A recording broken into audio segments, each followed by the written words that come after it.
Shall we begin?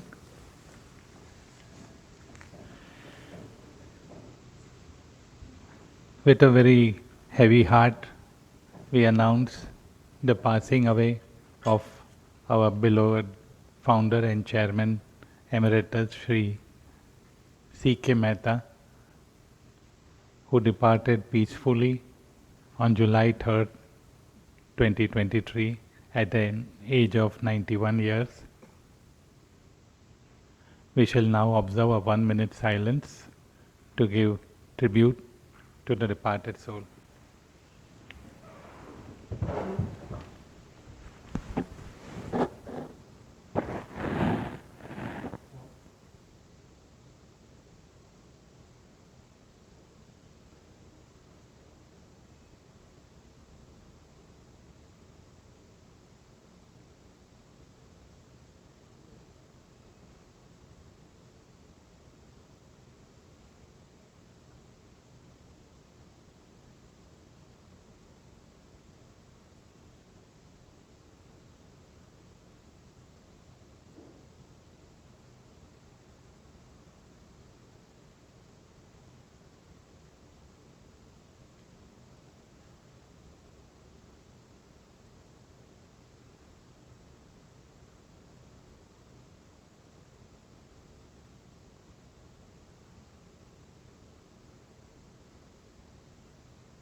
Om Shanti. Om Shanti, Shanti, Shanti.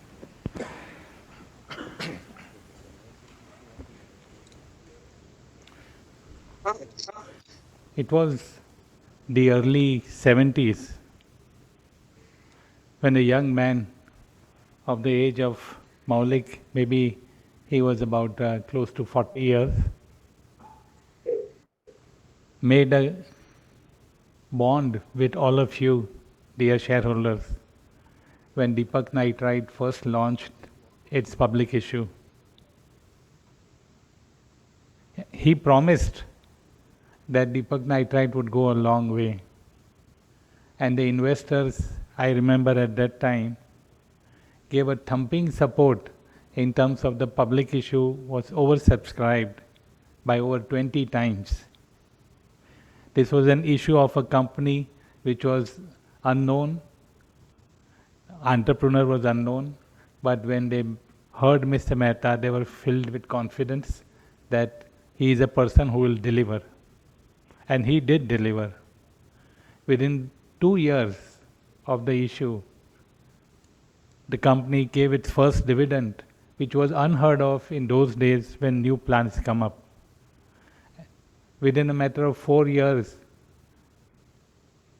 Deepak Nitrite gave its first bonus shares.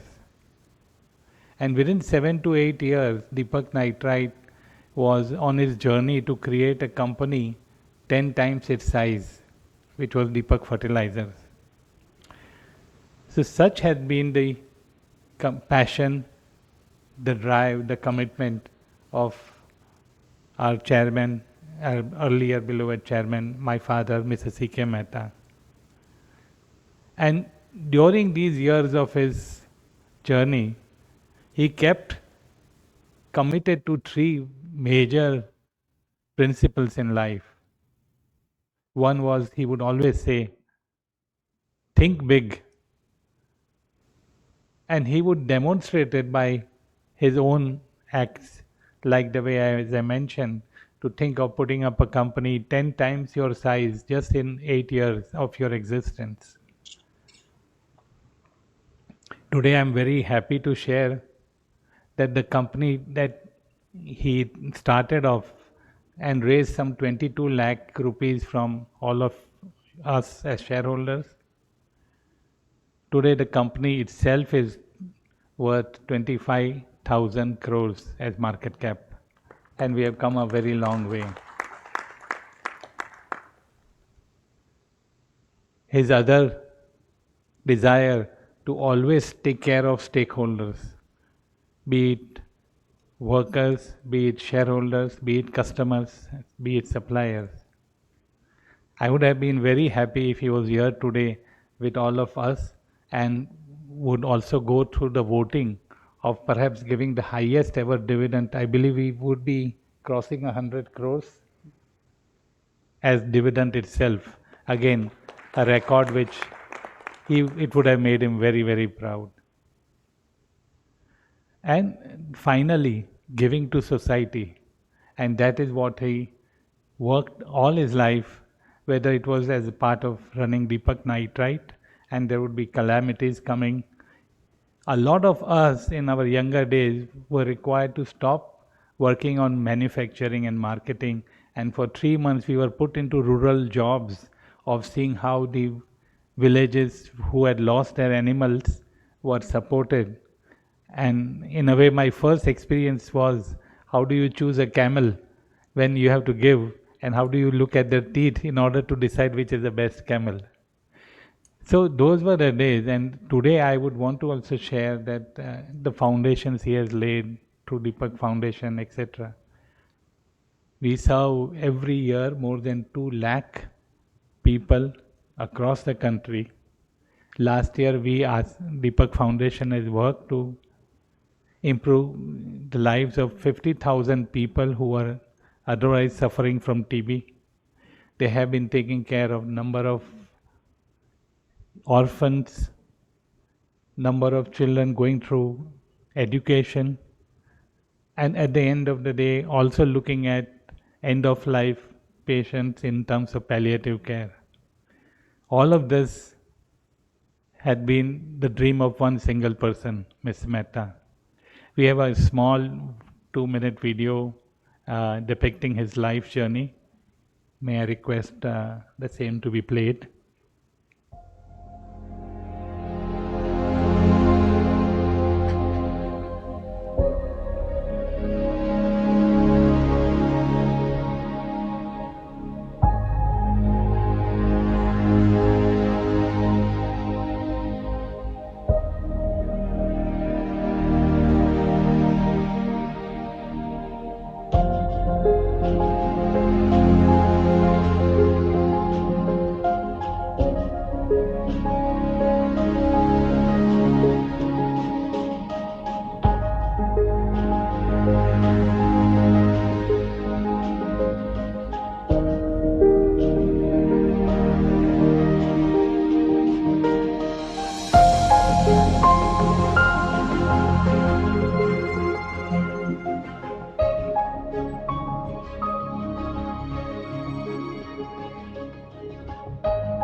Thank you. I now request Mr. Arvind Bajpai to start the proceedings of the meeting. Thank you, sir. I welcome you all at this 52nd annual general meeting of the company being held today, that is 4th day of August 2023 at 11:30 a.m. This meeting is being held through video conferencing or other audiovisual means in accordance with the circulars issued by the Ministry of Corporate Affairs and the Securities Exchange Board of India. The webcast of this meeting is being provided by National Securities Depository Limited, that is NSDL, through its website. The company has made necessary arrangements in order to enable members of the company to participate and vote for the items to be considered at this annual general meeting. I would like to take you through certain important aspects regarding the participation at this meeting. The facility of joining this AGM through video conferencing or other audiovisual means is being made available for the members on a first come, first served basis. The statutory registers required to be kept open at this AGM are available for inspection by the members in electronic mode. Once the question answer session starts, the moderator will announce names of the shareholders who have registered themselves as speaker shareholders. The speaker shareholder will then be unmuted by the host. The speaker shareholder may put on his or her video if he or she desires to be seen. While speaking, we would request the speaker shareholder to use earphones for better clarity. Speaker shareholders are requested to announce their names, folio number or DPID and client ID before speaking and limit their queries to not more than 3 minutes during the AGM. If a member faces any technical issue, he or she may contact the helpline number of NSDL mentioned in the notice of the AGM. I would like to mention that in compliance with the provisions of the Companies Act 2013 and SEBI listing regulations, the company has provided to its member the facility to cast their vote through remote e-voting system provided by NSDL. The remote e-voting commenced at 9 a.m. on 1st day of August 2023 and was open for voting up to 5 p.m. on 3rd day of August 2023. The facility for e-voting is also available during the AGM to the members who have not casted their votes through remote e-voting. Members attending the AGM may go to the voting page of the NSDL's e-voting website and may cast their vote. Mr. Dinesh Joshi, a practicing company secretary, designated partner of Kanj and Company LLP, company secretaries, has been appointed as scrutinizers to scrutinize the votes received through remote e-voting and also through e-voting at the AGM. Members who have not voted earlier through remote e-voting can cast their vote during the course of meeting through e-voting facility. The company has received authorizations from 11 corporate shareholders appointing their representatives under Section 113 of the Companies Act 2013 in respect of 4 crores 37 lakhs 69,627 equity shares of the company, representing 32.09% of the paid up equity share capital of the company. The statutory registers as required under the Companies Act 2013 and other documents as mentioned in the notice convening this AGM are open for inspection by way of web link provided on the website of NSDL and also on the company's website. The representatives of the statutory auditors, Deloitte Haskins & Sells LLP, are present through VC, and representatives of secretarial auditors, Kanj & Company LLP, are present at the meeting. Now I request the chairman to take the proceedings of the meeting further. Thank you.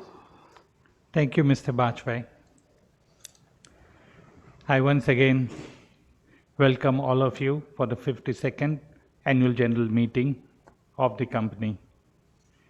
As the requisite quorum is present, I call the meeting to order.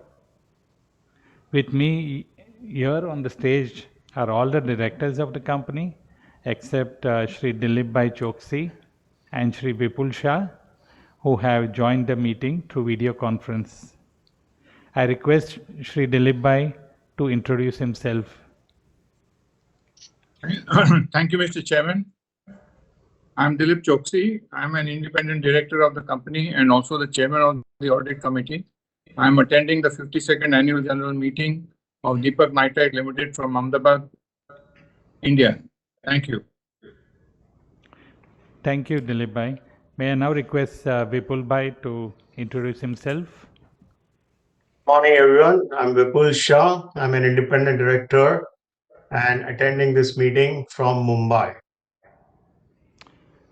Thank you, Vipul Bhai. Let me now introduce to you the directors sharing the dais with me. To my left is Maulik Mehta, Mr. Meghav Mehta, Ajay Mehta, Mr. S.K. Anand, Ms. Purvi Sheth, and Mr. Girish Satarkar, who is proposed to be appointed at this AGM.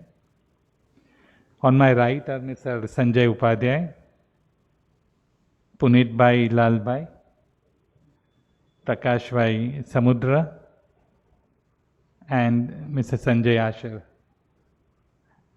Mr. Nanda and Mr. Bajpai are the CFO and company secretary for the company.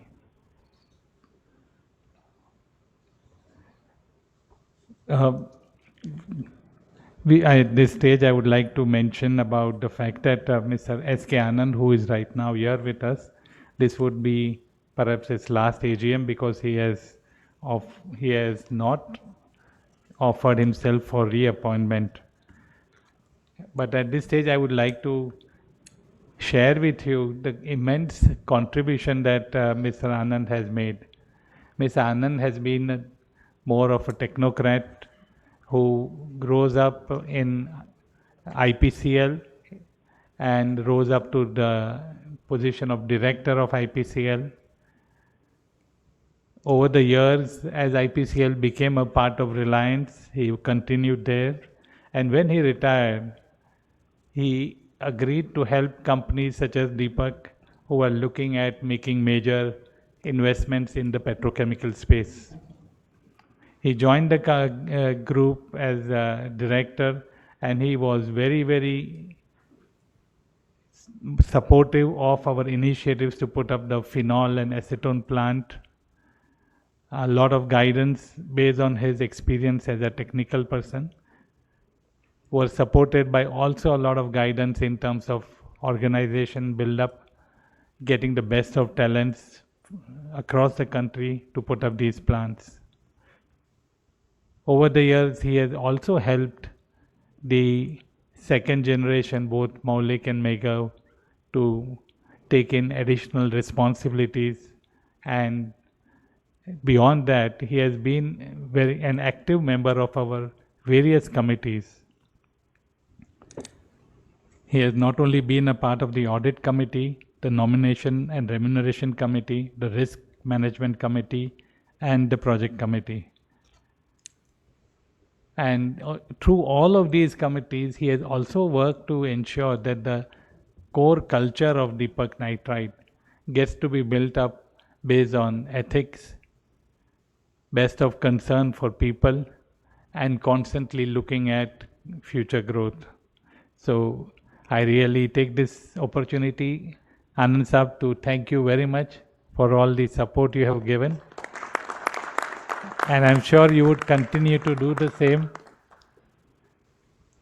May not be as a board member, but even as a true friend of Deepak. Mr. Girish Satarkar, who has been with the company for now almost 7 years, 8 years or so. He is one of our senior most presidents, and he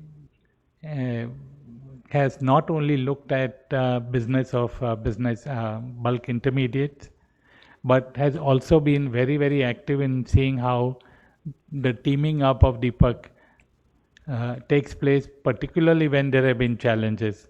And last year was a great challenge that I would also talk about later during our sharing of feed information. But Girish has been playing a very, very active role. In his first part of his career, he was also looking at performance products, and now he has been looking at BI businesses. So I would say almost 70% of Deepak's businesses, Mr. Satarkar is quite aware of. So we welcome Girish Satarkar to join the board, and he would also now take the position of occupier once he is selected in this board. I thank you all shareholders for joining this meeting. I hope all of you are safe and in good health. Before I talk to you about the highlights and the performance of the company for the financial year 22-23, let me share with you what has been, as I see it, the ecosystem in which your company has been performing.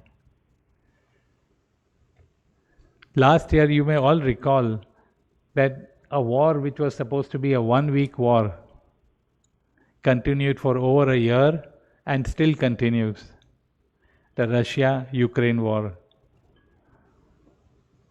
It was not only between these two countries, but as the rest of Europe started backing Ukraine, Russia also took certain steps which affected all of Europe in terms of cutting off the gas pipeline, the gas that was being supplied to all of Europe. Europe over the last 20-30 years had become used to living both for feed and fuel requirements on the gas being supplied from Russia, and be it Germany, France, and all of Europe, industry started coming into very, very difficult times. Products that were made from gas, besides fuel requirements, which people in Europe individually suffered in terms of their housing, etc.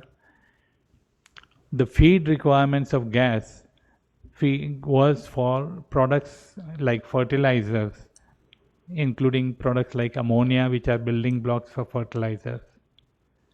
And the prices of fertilizers and prices of ammonia shot up from what we pay at around 25-30 rupees a kilo to almost 100 rupees a kilo.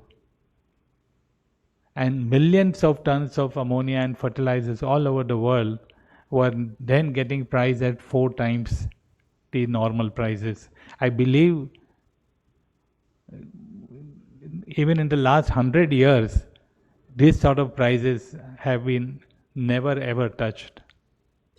All of these situations cause a spiraling impact to the downstreams.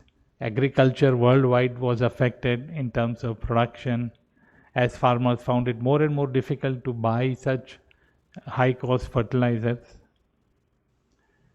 On the top of it were the situation which were caused, I would say, more due to COVID.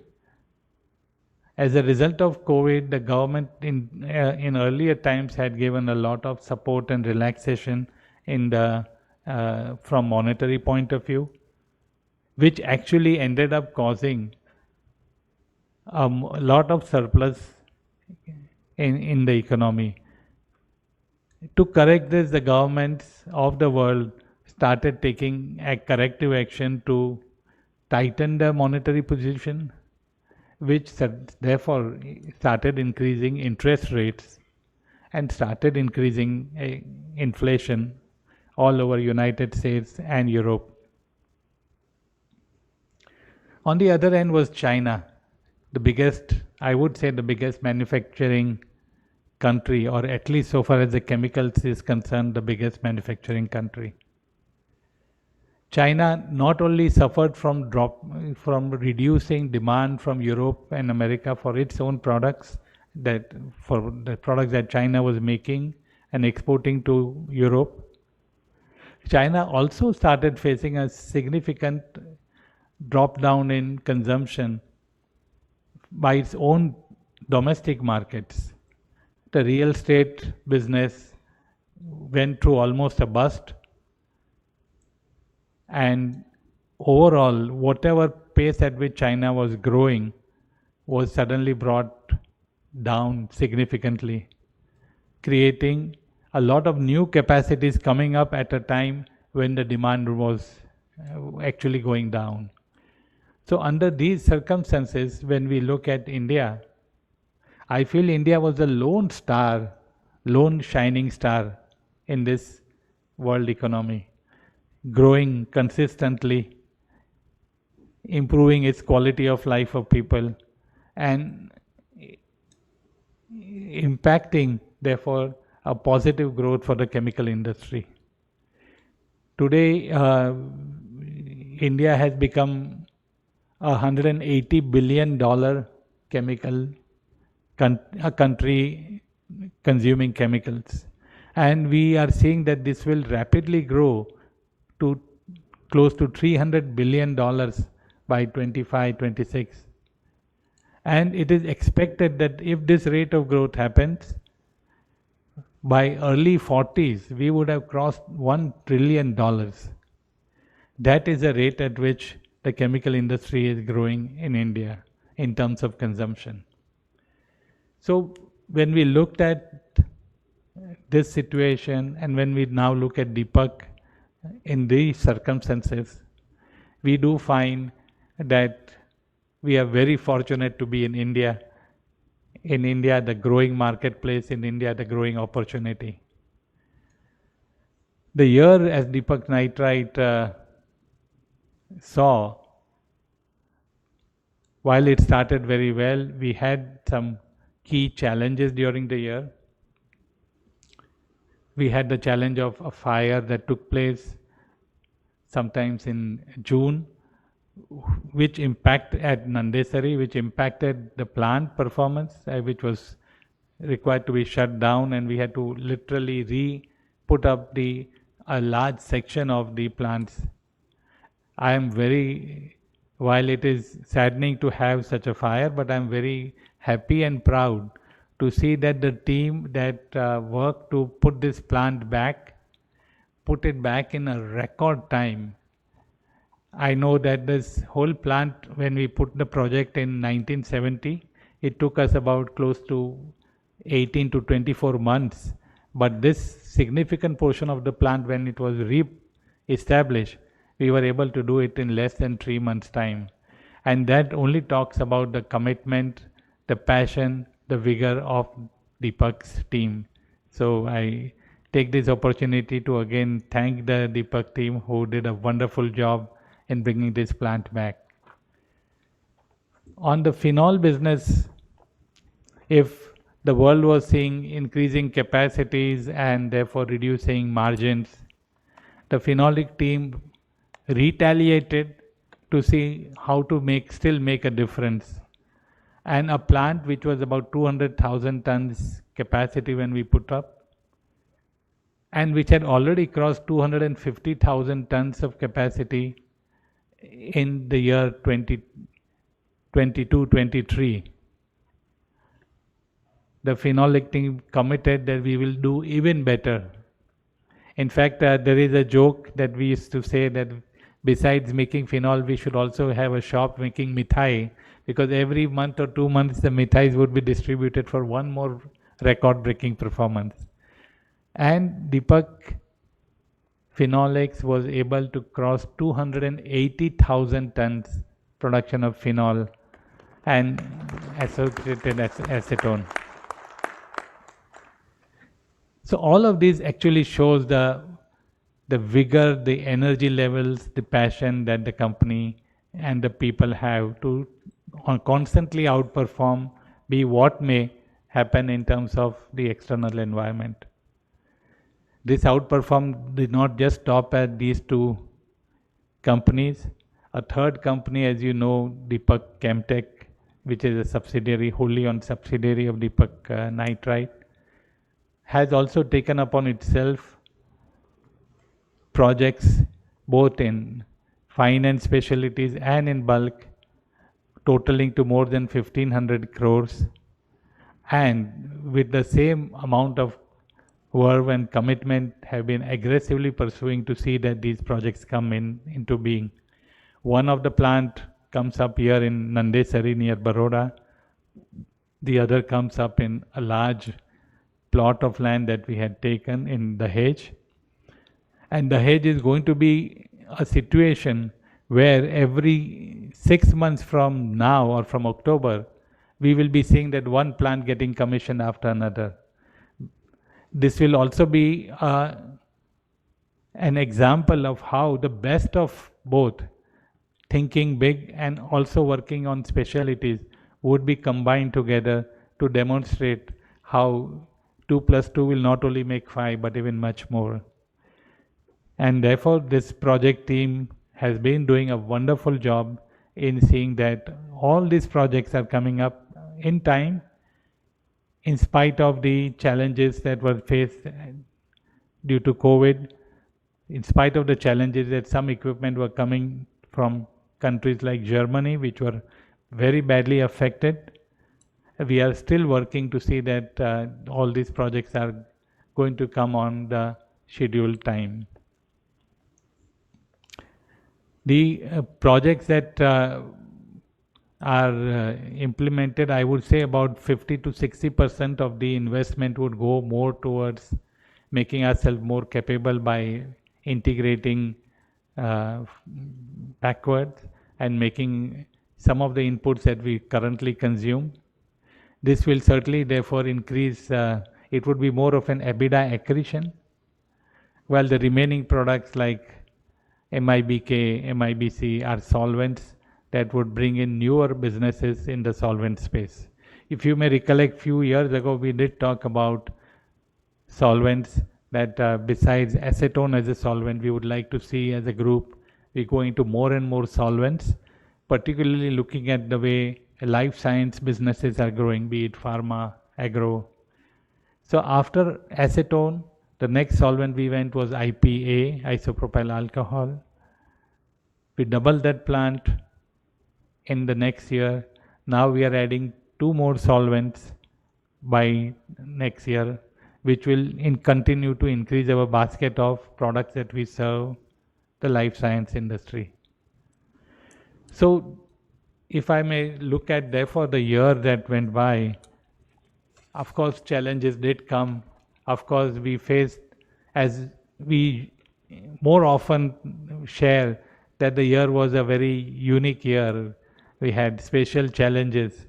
But when I come back to looking at the way we performed, we were able to, as a whole, cross 8,000 crores as revenue. I remember a few years back when the rupee was about, I think, 65 or so, 67. I did share with all of you, dear shareholders, that our target is that in the next few years we want to cross $1 billion. Unfortunately, the bar kept on going higher and higher as the rupee became weaker, and 67 became 72, became 75. So now when we are at 8,000 crores, I believe we are almost there or we have just crossed, depending upon what is the rupee to convert this 8,000 crores to a, are we at $1 billion or no? Not yet, okay. Almost there. This has been a remarkable growth, keeping in mind that both the sodium nitrite plant was affected last year.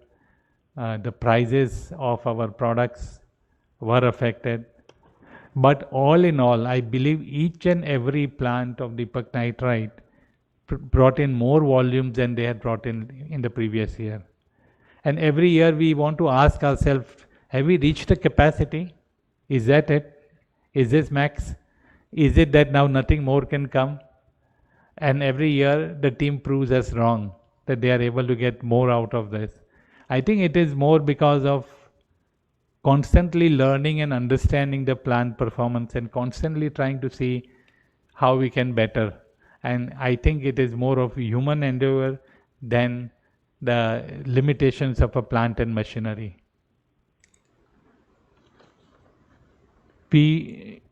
As we look at the investments that are coming through, I do know that besides the solvents, we are also making a small but important step in the direction of making products which will require fluorination. Deepak has been very good at products like nitration, reduction, and similar technologies like diazotization. The facility that we put up with phenol and acetone has also helped us to get into the petrochemical space with technologies to make alkylation using propylene. Fluorination will help us get into businesses which are again high-end life science products. But I would also like to share that there are a few very good fluorination companies in India. What would distinguish Deepak in this is that we have chosen a small segment of fluorination businesses which also requires the other capabilities like nitration and reduction. So this niche business will always keep us little bit different than all the other fluorination companies. And I'm sure we will get into more and more such specialty products in the coming year. During the year, we also started working to look at what our long-term growth plans are. If you recollect, last year and a little bit even in the previous year, we did talk about Deepak wanting to move into a totally new field, the field of engineering polymers. As we see India growing, and particularly in the last year with a lot of PLIs being given to industries in the electronic sector, in the pharma sector, in the textile sector, the automobiles, the way they are growing, the investment in roads that are taking place, we do find that there will be significant growth in businesses which are relating to engineering polymers. And we have been looking at constantly opportunities which are more India centric, where as these growth opportunities come in, how can Deepak participate in the same? One of such businesses we looked at was to have a look at a product called polycarbonates, which are critical as an engineering polymer that go into electronic sector, go into automobile sector, also go into medical appliances. And India is totally importing this product. We committed ourselves that though it is a very, very difficult technology and very few people are in this business in the world, this would be the right business for Deepak to move into, because it was more and more a downstream of the phenol and acetone business. And at the same time, because Indian demand was continuously growing. As we look at that project and look at working on getting the best of technologies, we have started taking initiative this year to see can we start importing the polycarbonate and start looking at making various compounds to qualify the company for use of these compounds in businesses like automobiles, like electronics, like medical appliances. So in the next 1 year to maybe 1.5, 2 years, we have a new division that is coming about, which will look at developing such polymer compounds and starting to serve a totally new business segment in the form of polymers, in the form of engineering related companies, not really a little bit away from the chemical world that we have been knowing. So it is going to be a new learning for us, but at the end of the day, it will augur well when we look at the way our country is growing. And we are putting our best foot in that direction, where we know that India has the maximum opportunities for growth. We have a few stages to go before we come to polycarbonate, and couple of stages are where we will require to put up an intermediate plant to make bisphenol A. We will also need to see how to expand our phenol and acetone capacity. And for both of these products, including some of the specialty chemicals that we now plan to bring on the table, I am happy that we were able to sign a MOU with the government of Gujarat to put up these facilities in the state of Gujarat. We do look forward that the Gujarat government supports us with the right infrastructure so that we can bring these projects as soon as possible. The company continues to, while we have been looking at these major projects, we continue to do a few things that will constantly strengthen the company, the group. And in this area, it may not appear to us in terms of top line numbers or bottom line numbers, but it will certainly go a long way in creating a very, very strong, robust company.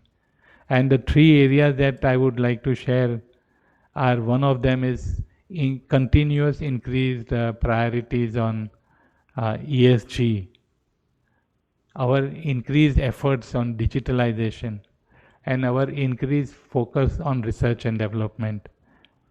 Maybe I can ask Maulik to just share a few words on what we are doing on ESG, and Megha could share a little bit on what we are doing on digitalization. Maulik? Hello. Yeah. So on ESG, across the group, what we have done is we have taken various initiatives to look at utilities, whether it is steam, water, and power. And we have made, we've taken steps to make significant improvements wherever possible by first creating a baseline with our Scope 1 emissions, Scope 2 emissions declaration, and we're on the process with Scope 3. So that takes us from what we call cradle, quote unquote, to grave.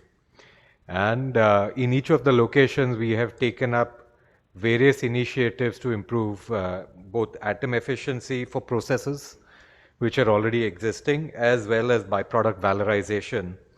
And in three plants out of 6, we already have significant improvements in byproduct valorization, both in terms of value as well as volume. Most of the new boilers that we are putting up, if not all, have anywhere between 25% to 100% feed of biofuel, which will allow us to reduce our dependency on more polluting fuel sources like coal and furnace oil. And finally, in 2 of the locations and in almost all of the investments we have made into effluent treatment, we have gone ahead with low energy intensive solutions. These are some of the first in the Indian chemical industry. And these operate from the principle of pressure and vacuum rather than just putting in more steam in order to increase pressure of separation.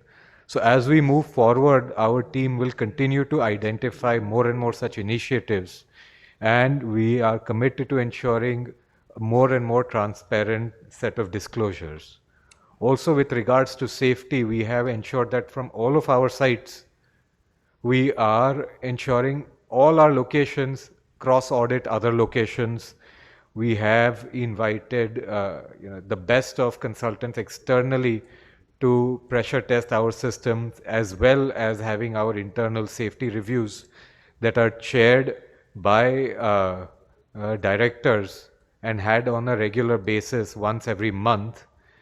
And we have looked at opportunities for improvement across the board with very, very meaningful investments already commissioned, with also new efforts that are going to be taken in the forthcoming months.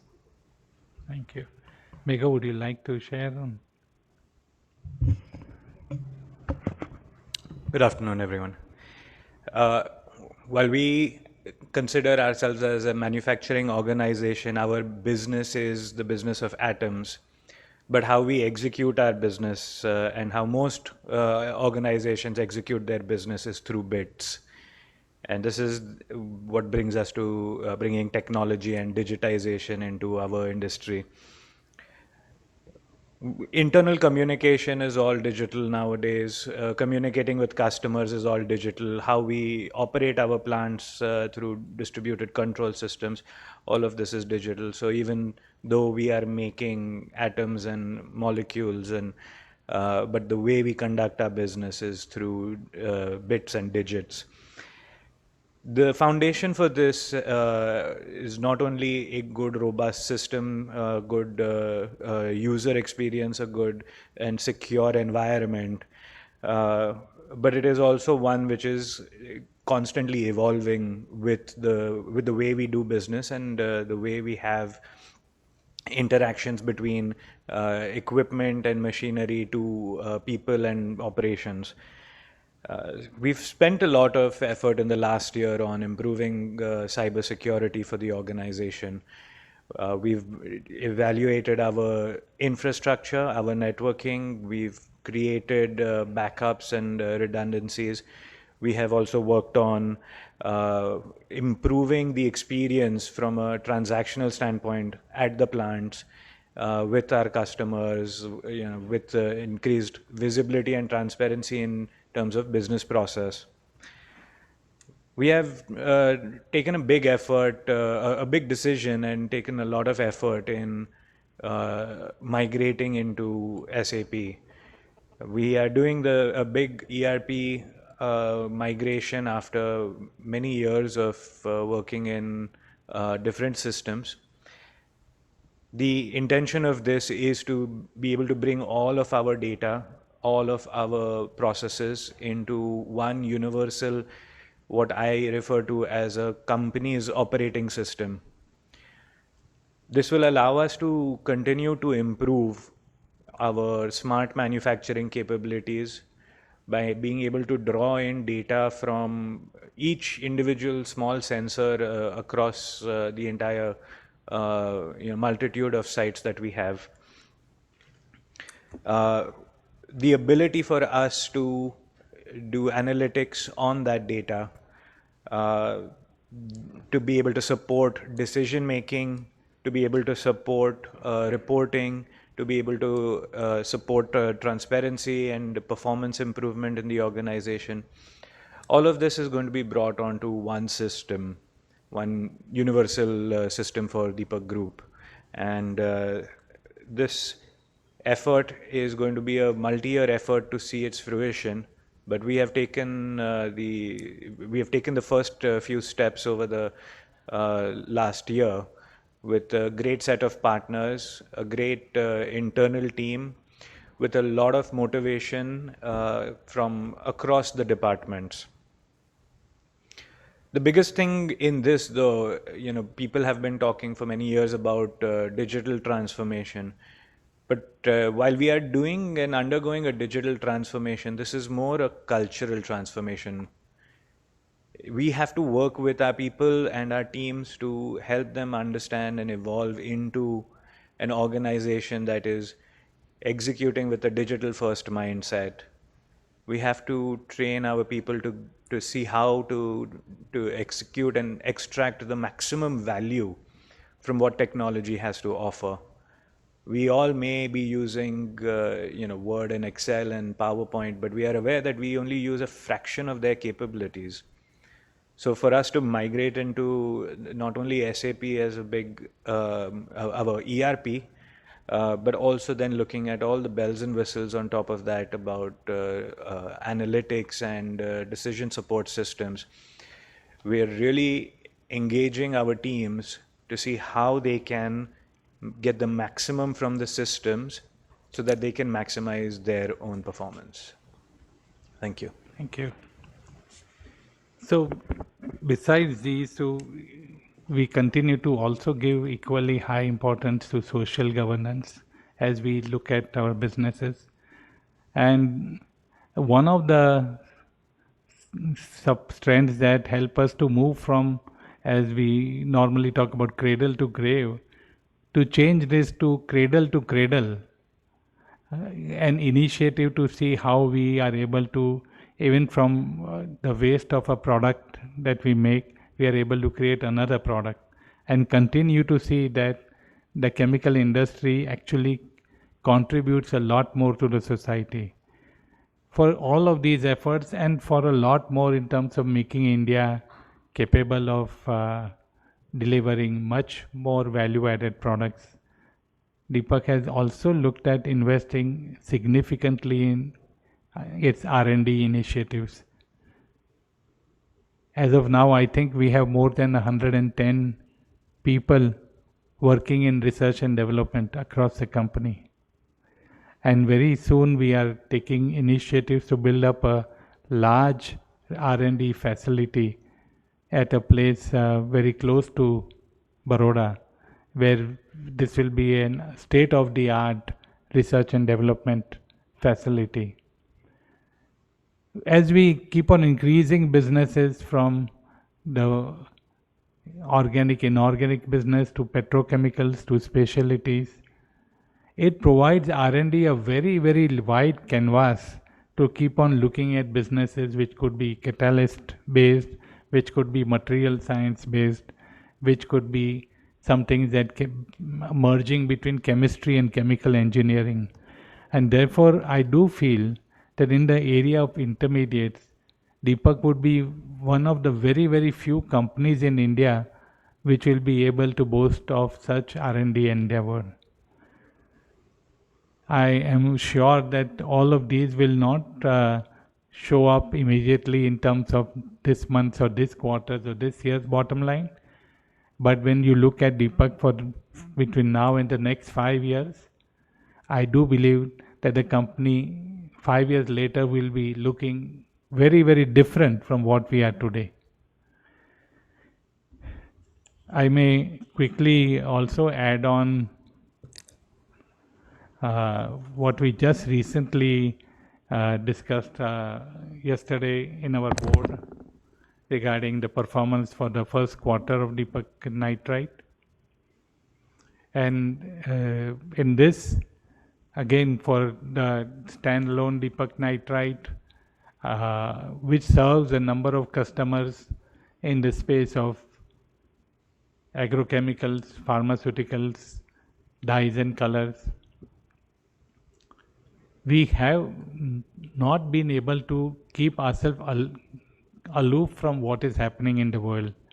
In this last quarter, one of the key things that has been happening all over the world has been, as prices suddenly start coming down, crashing down, as gas availability improved and ammonia prices started coming down, so also a large number of petrochemical product prices have started moving down. So also situation in the agrochemical businesses has been where prices have been dropping down. This has caused a lot of challenges for most of the chemical industry in the world, where they are required to suddenly work at destocking. And companies in Europe have more or less asked that you please try and see that this month material you send it in the next month or in the next quarter.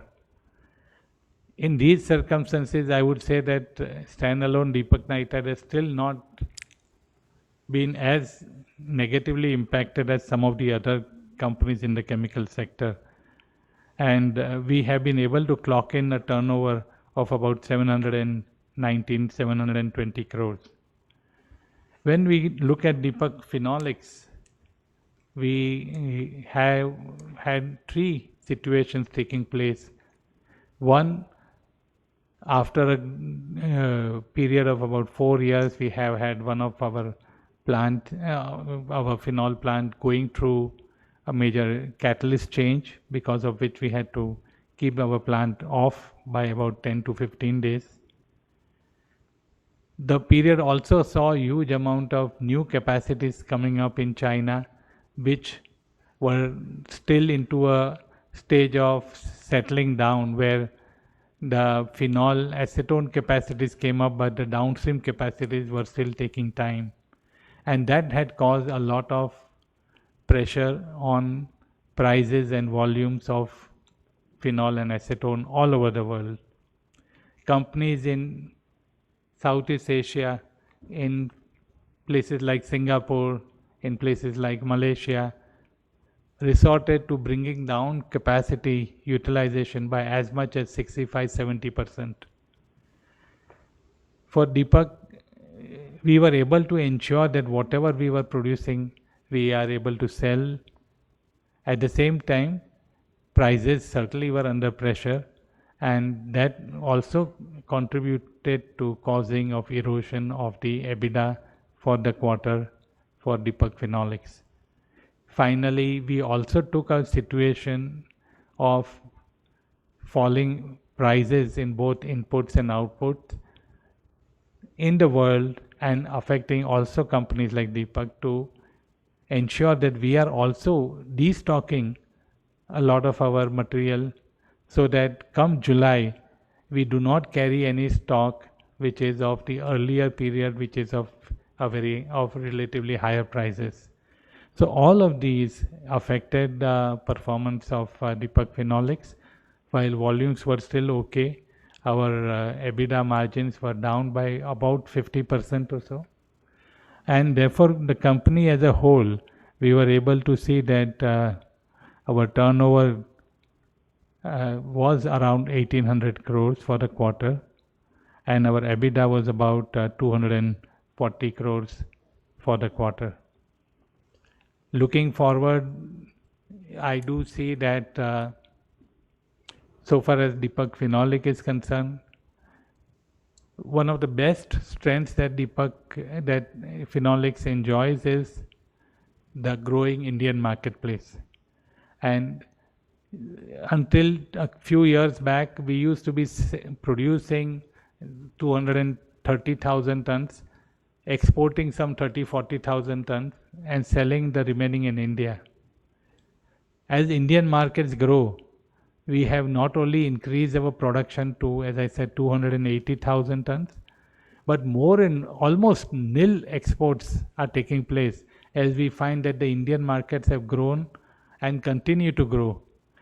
So even in the worst of times when the world was looking at 60-70% capacity utilization, we were able to see that our utilization continues to be as high as 140% capacity.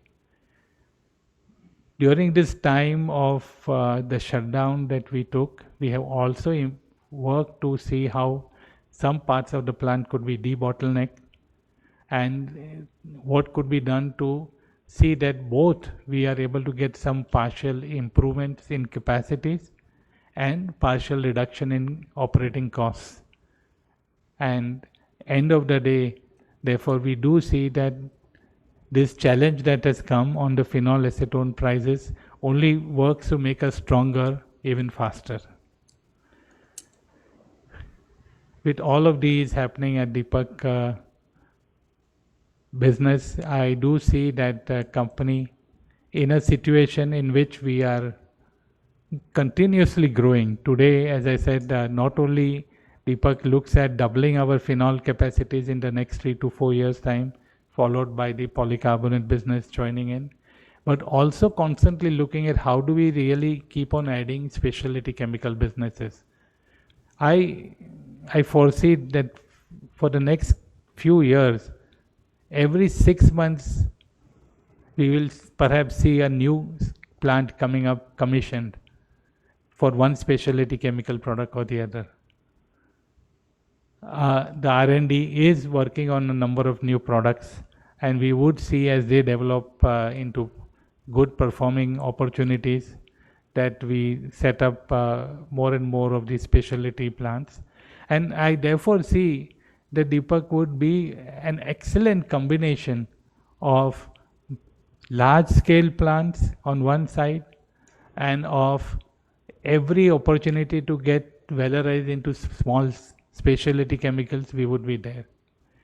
Finally, with all of these, the effort would always be to see that we are constantly integrating backward and forward so as to see that we always remain by far the most cost competitive producer.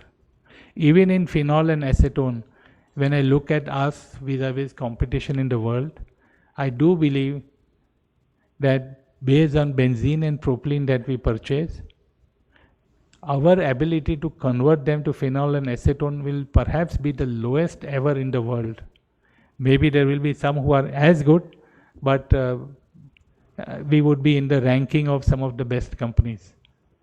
In the same way, when we are now looking at adding businesses which are going to be both forward and backward integration, in the businesses of nitration, again I feel that we would be perhaps the most competitive player in this business segment across the world. And wherever we are today, even facing competition from China, I believe we would have the internal ability to face competition and also to go out and export to China if need be.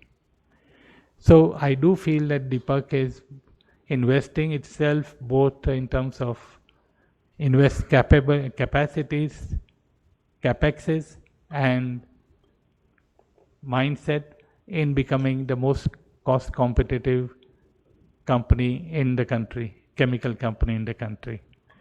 I therefore really look forward to the coming years when we all can see the company transforming itself into bigger and better group. Thank you so much.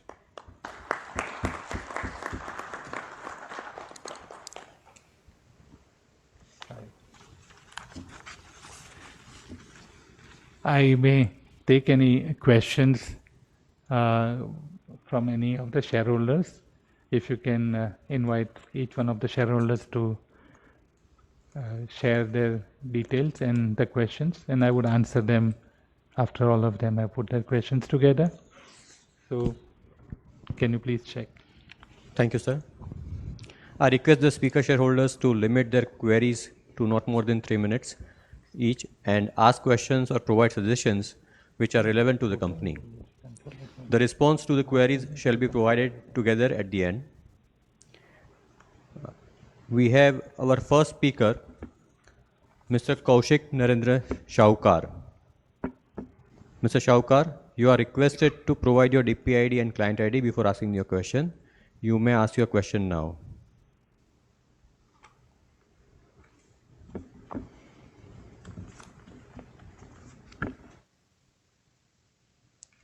Mr. Shaukar? Yeah, I'm audible. Yeah, you are audible, sir. So I'm not visible, but okay, I will start it. You can share your video if you wish. Yeah. So I saw the video you had placed on this platform of my father. I was really heartfelt. The respect you show to your father is salute to you. Salute to you. It shows the personality you have. You're very down to earth, humble. I just believe if a person respect the parents, they are very good, sir. So I find my point. Good afternoon to all. My name is Kaushik Shahokar and I'm speaking from Bombay.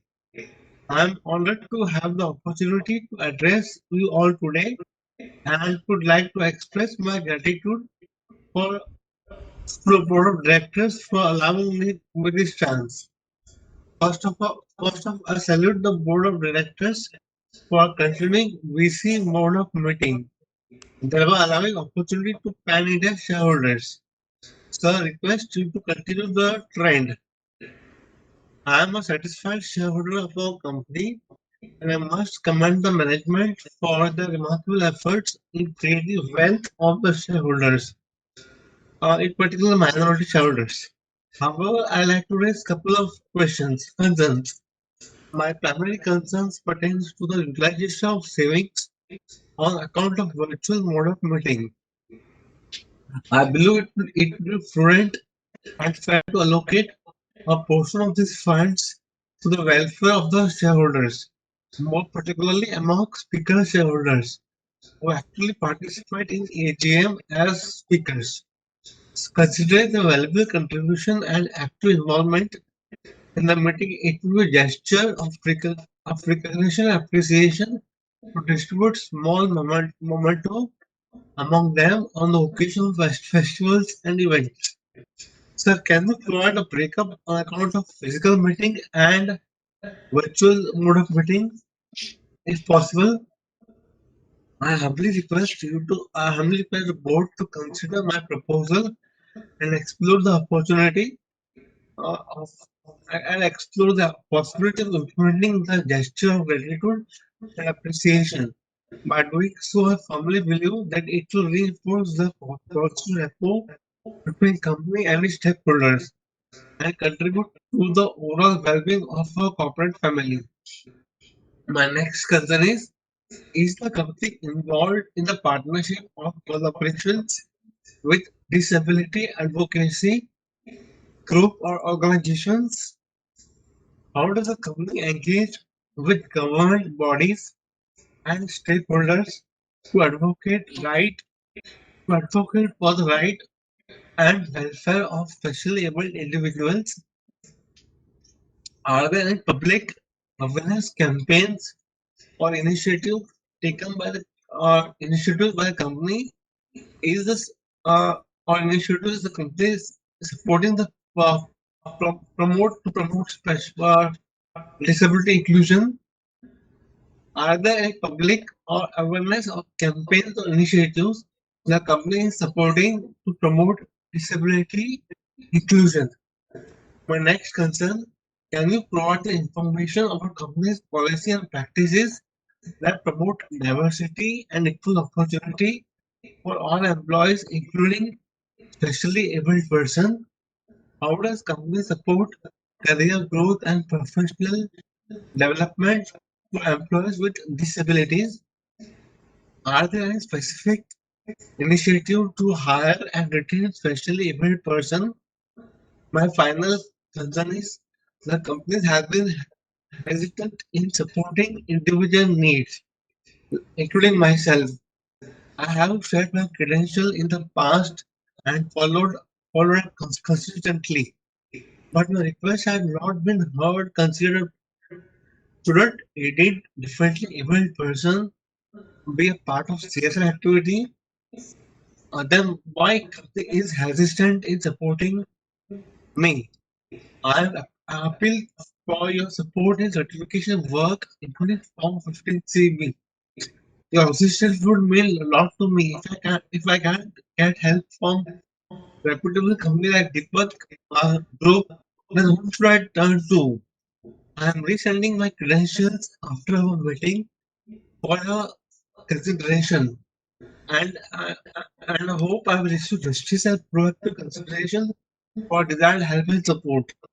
I want to clarify that I am not seeking free handouts. I value my independence and self-reliance. I and hope you Hello, can Mr. Shaukar. and I hope you can understand and respect my desire to maintain the I think we independence. lost him. Thank you. Thank you. Thank you, Mr. Shaukar. We have noted your concerns. Our next speaker is Mr. Sunil Kumar Modak. Mr. Modak, I request you to please announce your DPID and client ID before asking a question. Mr. Modak, please ask your question.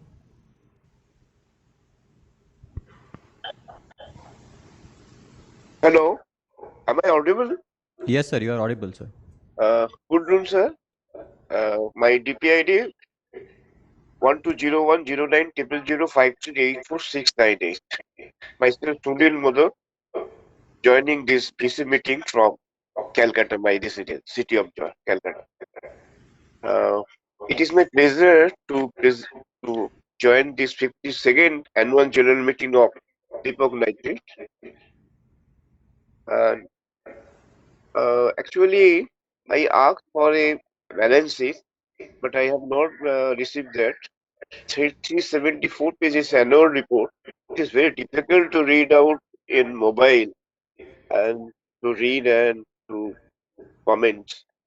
But however, which I find from the annual report and from the chairman's inaugural speech, I find that our company is in the transforming stage and doing very well. Revenue this year up 36%, 8020 crore. EBITDA 1337 crore. Profit after tax 852 crore. Dividend per share 750. Earning per share also 62.47. This good. This is a good result. I hope that our company will do better in the coming years. I convey my sincere gratitude and respect to our passing away chairman, founder chairman, Mr. C.K. Mehta. Uh, I want two, three questions. What is the roadmap, CAPEX program? As a 10-year financial result reports you can please provide. So how much shares this year has transferred to IEPF fund with dividend? Is there any specially challenge uh, employee in our company? If so, how many? I hope our company will do better in coming years under your able chairman, under your able guidance and leadership. Thank you very much. Over to you, Mr. Chairman. Thank you. Thank you. Thank you, Mr. Modak. We have noted your questions. Our next speaker is Mr. Niro Jimudia. Mr. Jimudia, please provide your DPID and client ID before asking a question. You may ask your question now. Mr. Niro? Yeah, am I audible? Yes, you are audible, sir. Please go Yeah, ahead. ahead. My DPID is IN 30115122924874. First of all, congratulations to the entire team of Deepak Nitrite to achieve 140% capacity utilization for the phenol plant. And congratulations also to the team for giving us a beautiful annual report, giving us a lot of insights. Sir, I have 3-4 questions to ask. So first is FY23 was a year where we focused more on customer relationship enhancement and wallet share gains, and which also help us to either maintain or increase our market share in challenging times, coupled with the improvement in our per kg margins. So my question is, with the continuous focus on reducing cost, sustainability, and getting deeper into value chains, along with our complementary chemistries and brownfield expansion, how much of our current capacities on a blended basis is underutilized, considering the final products which we sell in the market? And based on the brownfield expansions and the backward integration projects in our advanced intermediate business, when can we see our advanced intermediate business achieving 1,000 crores of operating profit from 600 crores which we achieved in FY23? So this is question number one. Second is, we are putting up a world-class R&D plant, which you mentioned in your opening remarks. So just wanted to understand that when we are putting up this world-class R&D plant, the integration will help us to significantly up our product development capabilities. So would it be fair to assume that the next leap of big growth in the business, excluding our phenol business, could come on commissioning of these R&D facilities where we can showcase our capabilities to the customers by make us visit to our sites and plants so that we can start securing some long-term sizable orders from these customers? And if you can let us know how much investment we are planning to put up in this R&D plant and when can we see it up and running? Sir, my third question is, like we have entered in an MOU to set up the world-class polycarbonate and the upstream phenol capacities. We have already demonstrated capabilities by consistently operating the phenol plant at above 100% for last couple of years. So these learnings will obviously help us in execution part for the new polycarbonate plant.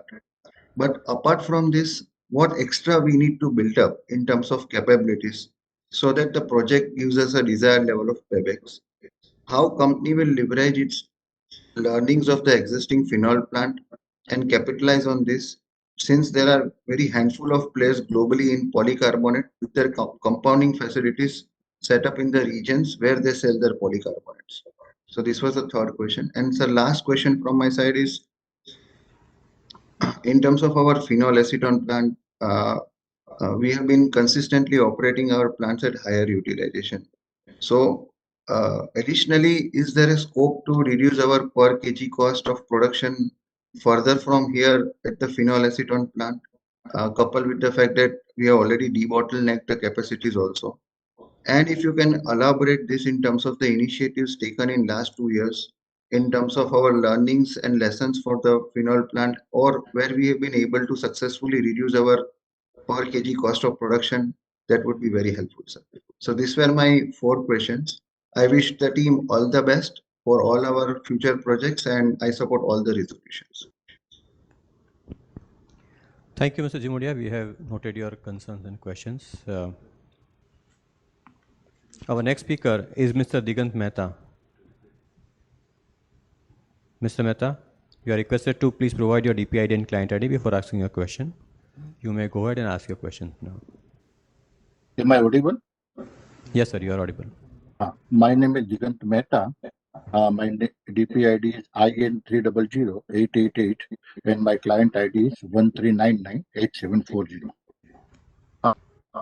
Before I begin, I would like to pay my tribute to our founder and chairman, Emeritus Sri C.K. Mehta, who passed away last month. Further to this, I would like to give congratulations to the company on signing a significant MOU with Government of Gujarat, and that for a 5,000 crores of investment. I would like to know what is the timeline of materializing this investment and what shall be its peak revenue and EBITDA once this investment comes into execution. Thanks for the opportunity and all the best to you. Thank you, Mr. Mehta. We have noted your question.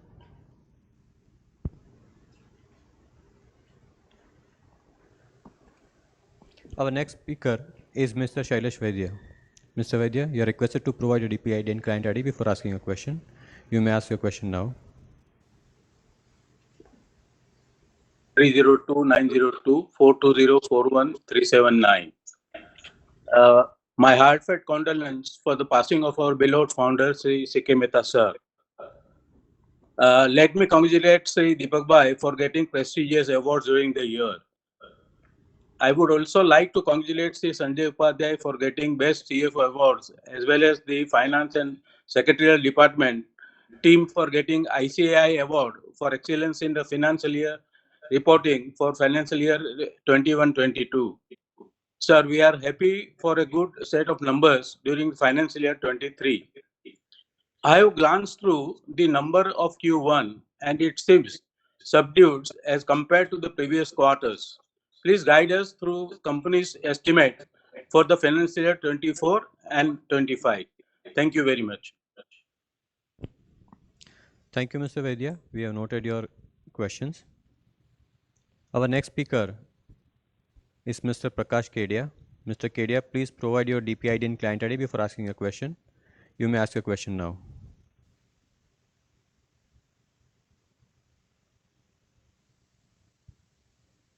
Hello. Yes, Mr. Kedia. My name is Prakash Kedia. My DP and client ID is 120816102104401. First of all, I would like to say thanks to all management and director to allow me speak in Asia. I have 2 questions. My first question is, I want to know about future profitability of the company. My second question is, why is company profit not growing last 1 year? Thank you. Sir, if you can repeat your questions, your voice is breaking in between. I have 2 questions. My first question is, I want to know about future profitability of company. And my second question is, why is company profit not growing last 1 year?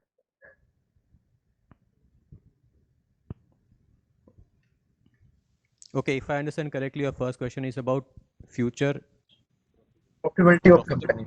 Profitability of the company and the reason for no growth in profit during the year. Is that correct, sir? Yes, yes, sir. Okay. Thank you, sir. We have noted your questions. As there are no other registered speaker shareholders, I request the chairman to kindly respond to the questions.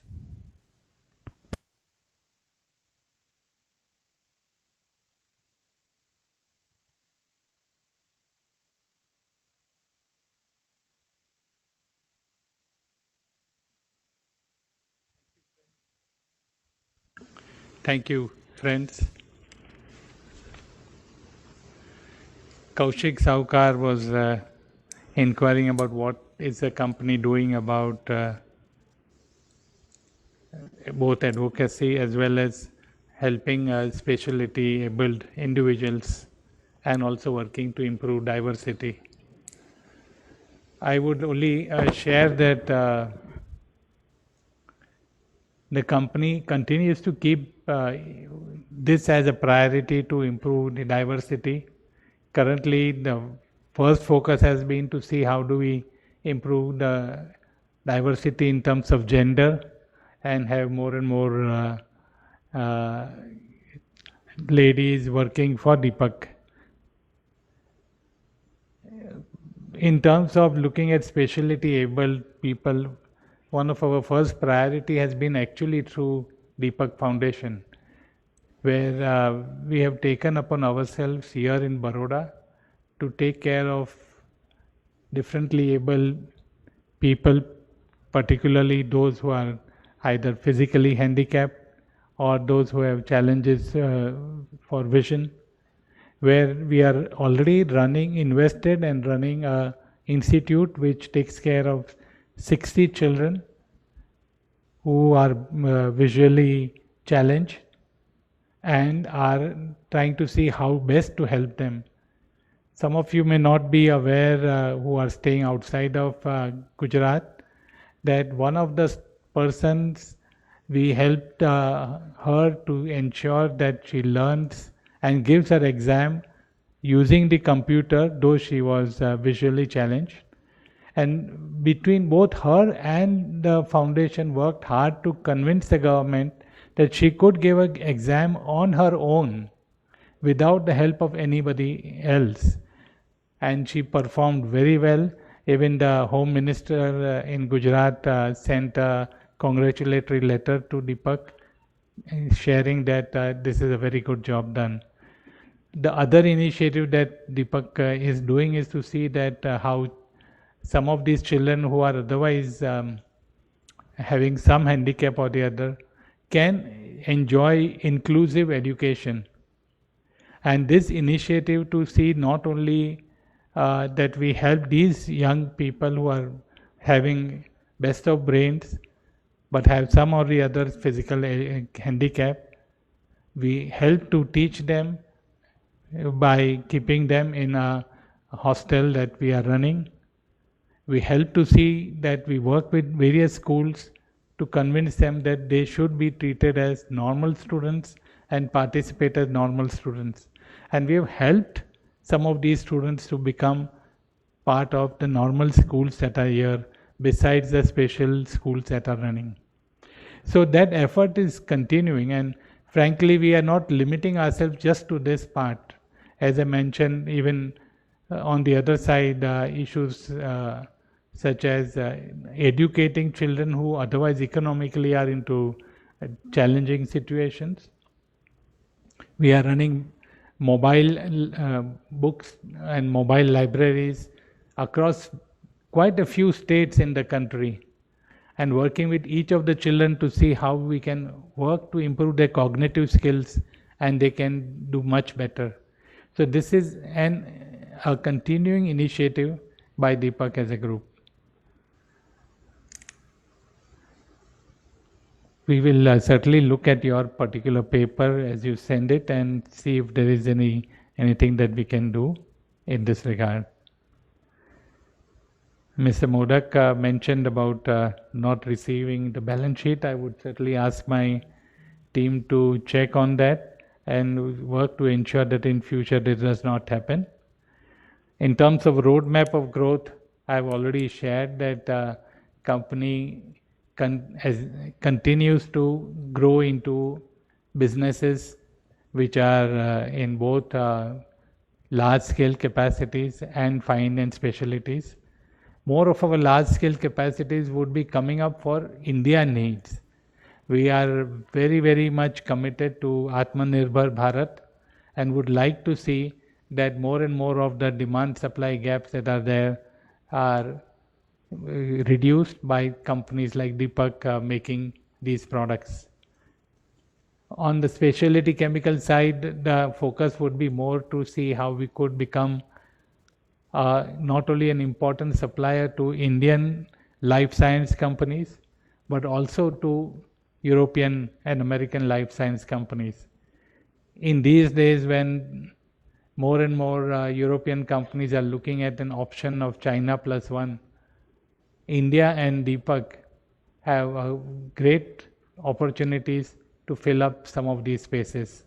So the more we are able to put our research-based development products and move into difficult technologies, the more we are confident of getting businesses from India and across the world.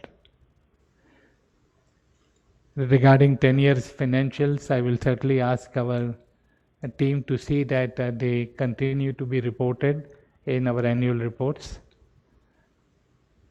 Nirav mentioned about a few things, how much underutilized capacities are there.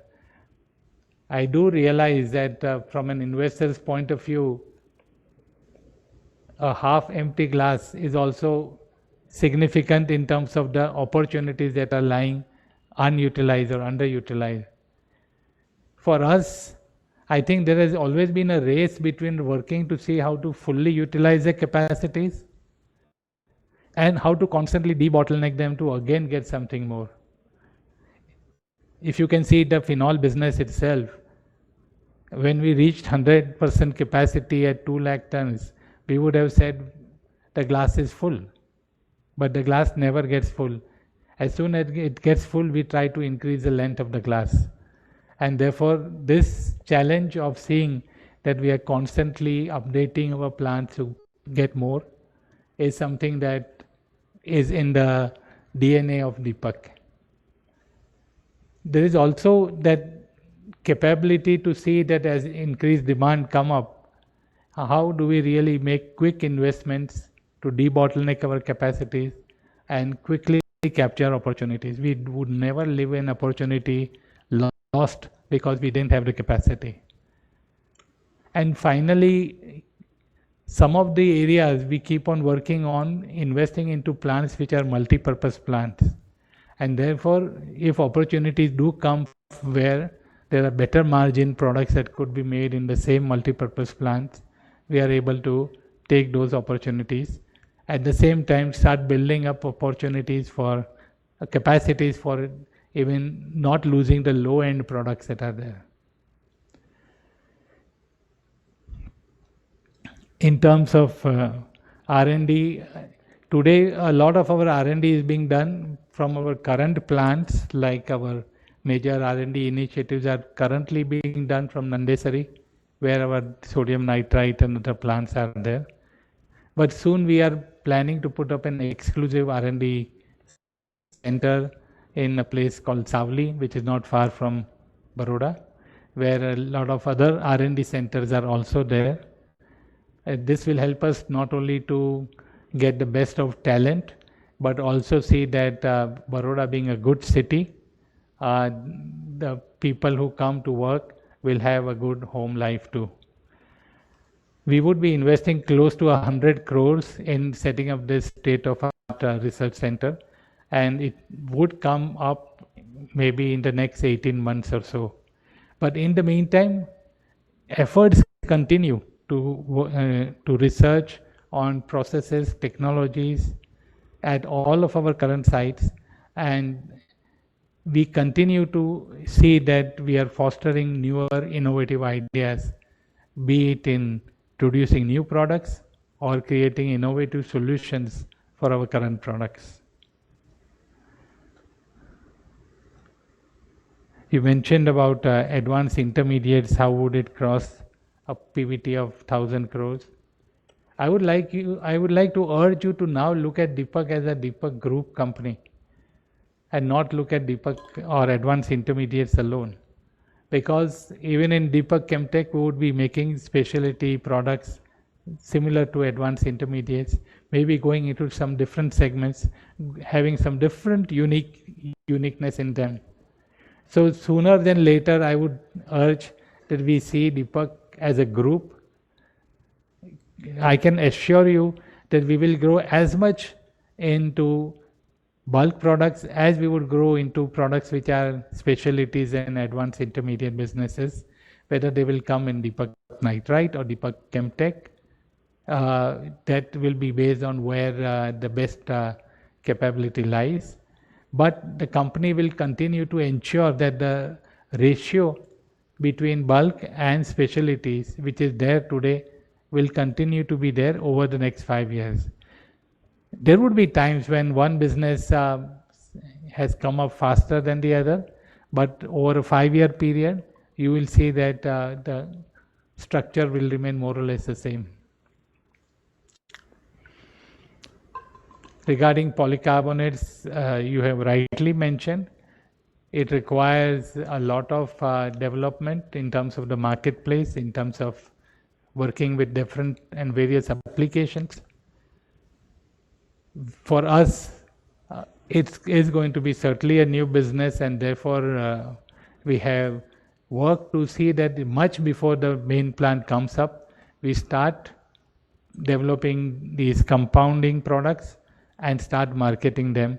It's a new division that we have created now, and we have got some excellent talent that has been in this business to come and join Deepak and take this business from strength to strength. With regard to reducing cost in phenol, as I mentioned to you, I do believe that we are by far one of the lowest cost producers.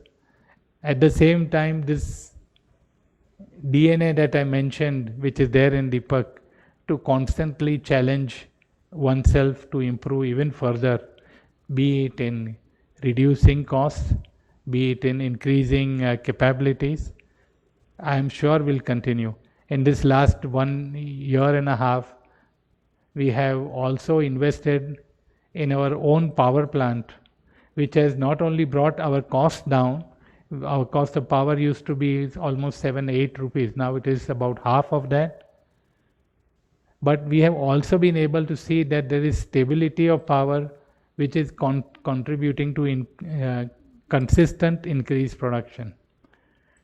You will also agree that when you increase production from the same plant, you end up actually reducing operating costs, because the same operating costs like power and energy are then spread out over a little larger volume.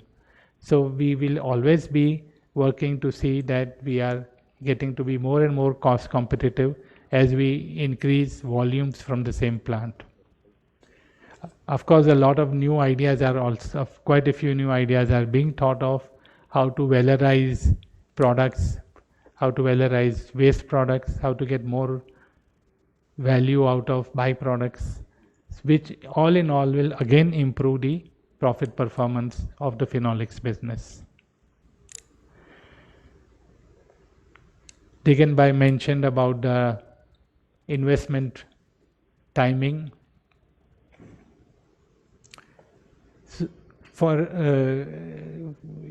I really am not sure when does one project get over and the other start, because as I said, growth has now become a way of life at Deepak. However, as I do see that in the next 18 months, more and more of our intermediates and specialty chemicals business will show up as new products coming on the marketplace. At the same time, the capabilities of going backward and increasing our competitiveness will also merge with Deepak's performance, certainly significantly increasing the EBITDA performance of the company. The large projects that we have taken, like phenol, acetone, bisphenol A, are projects that we expect to take on and complete within the next 3.5 years. And there would be a time gap between the time when bisphenol A that we plan to produce, is converted finally to polycarbonate. But there is a good market of bisphenol A in India too. Perhaps we may end up not only making bisphenol A for our polycarbonate business, but also again debottleneck those plants in later years to take care of the Indian businesses. On the other side, the phenol and acetone business also will grow to double in the next 3 years or so. And this would push us to again look at more acetone based derivatives, which will be again another few other solvents that we can bring on the table. I believe the hedge as a site for all these phenol capacities would be again coming back to be one of the largest phenol sites in the world. Any other place in phenol today, the total capacity, the largest plants are with a capacity of about 600,000 tons. And with all the phenol capacity that Deepak dreams to make, we would be able to reach a similar situation. Prakash Sailesh Vaidya mentioned about the subdued performance of Q1. I did mention a few reasons, one of them being the across the world the desire to see how to destock, be it agrochemical companies, be it petrochemical companies, and I do hope that destocking can only be when you have the stock. When you now don't have the stock, the situation can only be for the better. So, in a sense, the quarters following, I am pretty confident they would be much better than the quarter that has just passed.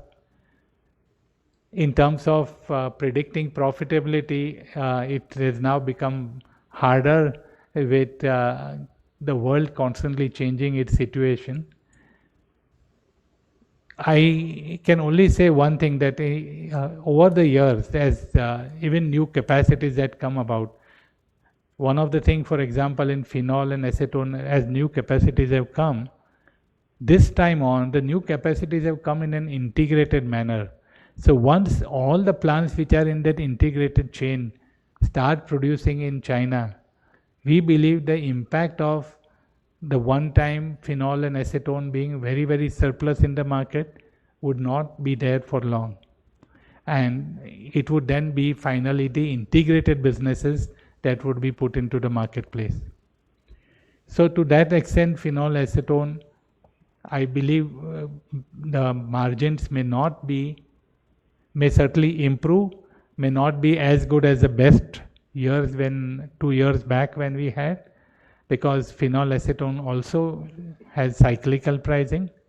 But we are blessed with a very growing market in India, and therefore with efforts to keep our costs down, efforts to improve our volumes, I am looking forward to continuing to have good times in phenol and acetone. Maybe we'll take a few 3-6 months gap as the world settles down in terms of the new capacities. With regard to Prakash Bhai's input about future profitabilities, as I mentioned, we may have 3 months, 6 months a year like this, like when one goes through destocking, etc.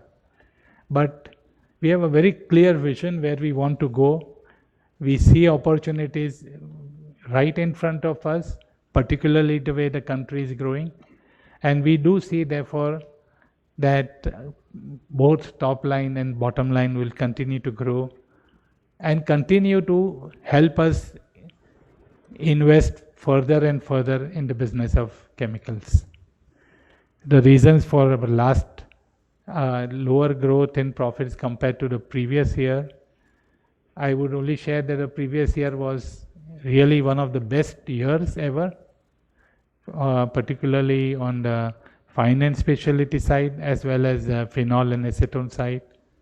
I only hope and pray we get that opportunity once again in the coming few years. Thank you so much.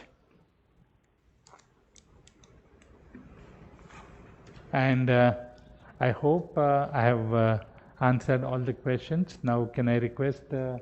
Bajpai to take the proceedings forward? Yeah. Thank you, sir. Since the notice is already been circulated to all the members, I take the notice convening this meeting as read. There are no qualifications, observations or adverse remarks in auditor's report issued by the statutory auditors, and there are no qualifications, observations or comments or other remarks in the secretarial auditor's report which have any material adverse effect on the functioning of the company, and hence these are not required to be read out at this AGM. However, I will brief the members about the agenda items as contained in the notice convening this AGM and also about the e-voting process at the AGM. There are 11 business items in the notice of 52nd annual general meeting of the company. I will now read the items under ordinary business. Item number 1 of the notice: to receive, consider, approve and adopt the audited financial statements of the company for the financial year ended 31st March 2023, together with the reports of the Board of Directors and the auditor's report thereon. The resolution for item number 1 as provided in the notice is proposed to be passed as an ordinary resolution. Item number 2 of the notice: to receive, consider, approve and adopt the audited consolidated financial statements of the company for the financial year ended 31st March 2023, together with the report of the auditors thereon. The resolution for item number 2 as provided in the notice is proposed to be passed as an ordinary resolution. Item number 3 of the notice: to declare a final dividend of rupees 7.50, that is rupees 7 and paisa 50 only, being 375% per equity share of face value of rupees 2 each for the year ended 31st March 2023. The resolution for item number 3 is provided in the notice and is proposed to be passed as an ordinary resolution. Item number 4 of the notice: to appoint a director in place of Mr. Maulik Mehta, director identification number 05227290, who retires by rotation at this annual general meeting in terms of section 152 subsection 6 of the Companies Act 2013, and being eligible has offered himself for the reappointment. The resolution for item number 4 as provided in the notice is also proposed to be passed as an ordinary resolution. Item number 5 of the notice: to appoint Mr. Girish Satarkar, director identification number 00340116, as a director liable to retire by rotation in place of Mr. Sandesh Kumar Anand, director identification number 00001792, who retires by rotation at this annual general meeting and has not offered himself for the reappointment. The resolution for item number 5 as provided in the notice is proposed to be passed as an ordinary resolution. The items under special businesses are: item number 6 of the notice, appointment of Mr. Girish Satarkar, director identification number 00340116, as whole-time director of the company for a period of 3 years with effect from 4th August 2023, and payment of remuneration to him. The resolution under item number 6 as provided in the notice is proposed to be passed as an ordinary resolution. Item number 7 of the notice, reappointment of Mr. Deepak C. Mehta, director identification number 00028377, as the chairman and managing director of the company for a further period of 5 years with effect from 14th December 2023, and payment of remuneration to him. The resolution for item number 7 as provided in the notice is proposed to be passed as a special resolution. Item number 8 of the notice, reappointment of Mr. Dilip Choksi, director identification number 00016322, as an independent director of the company for a second term of 3 consecutive years with effect from 7th August 2023. The resolution for item number 8 as provided in the notice is proposed to be passed as a special resolution. Item number 9 of the notice, payment of remuneration to executive directors. The resolution for item number 9 as provided in the notice is proposed to be passed as an ordinary resolution. Item number 10 of the notice, payment of remuneration to executive directors who are promoters or members of promoter group. The resolution for item number 10 as provided in the notice is proposed to be passed as a special resolution. Item number 11 of the notice, ratification of remuneration of rupees 8 lakh to the cost auditors for the financial year 2023-24 plus applicable taxes, travelling expenses and other out-of-pocket expenses. The resolution for item number 11 as provided in the notice is proposed to be passed as an ordinary resolution. The facility to vote shall be kept open for 15 minutes after the conclusion of this annual general meeting.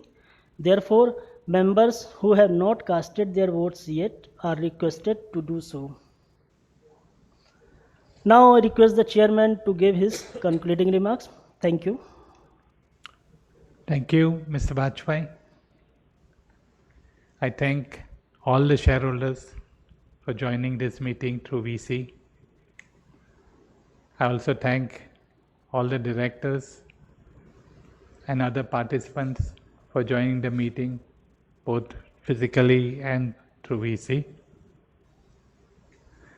I hereby declare the 52nd AGM of the company as concluded. Thank you and have a great day.